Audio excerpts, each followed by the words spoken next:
Tension is rising in Zambia over the delay in releasing a new constitution. President Michael Sata pledged to overhaul the set of laws and come up with a new nationally acceptable constitution within 90 days after he won elections in 2011. In line with this pledge, a technical committee was set up to work on a draft, but President Sata has been accused of delaying its release due to a proposal to curb powers of the president, according to a document leaked to a local publication earlier this year. The proposal also demands that a candidate secures at least 50% of the vote to be elected. Overwhelmingly, the people have spoken, so why stop them? Why stop them? Because we know the current constitution is faulty, and that was acknowledged by the president himself, by the Patriotic Front Party. So what has changed now that they are in power? That we are not even allowed to discuss it.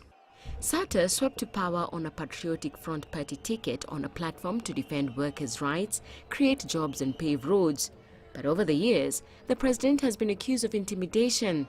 Last week, Zambia's parliament was unable to hold proceedings after members walked out when their demand to be addressed on the constitution was turned down.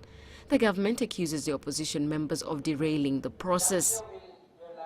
These are the same groups of stakeholders who preach democracy and the rule of law to our people when it suits them.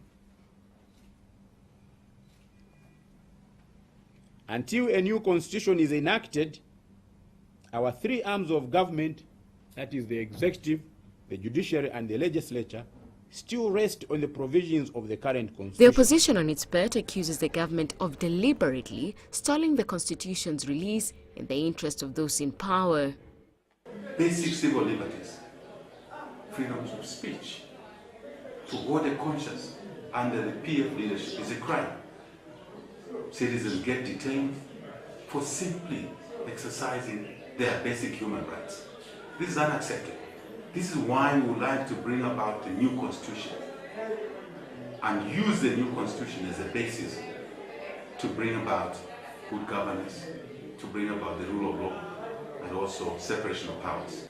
On the streets of Lusaka, calls for a new constitution are mounting.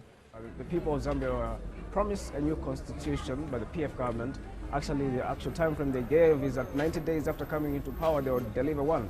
Now it's almost 3 years now since they've been in power and nothing has come out so far. That this country needs a new constitution because of quite a number of things that are happening in the country now that need to be changed through the constitution. Zambia is expected to hold national elections in 2016. Susan Mungeli, CCTV.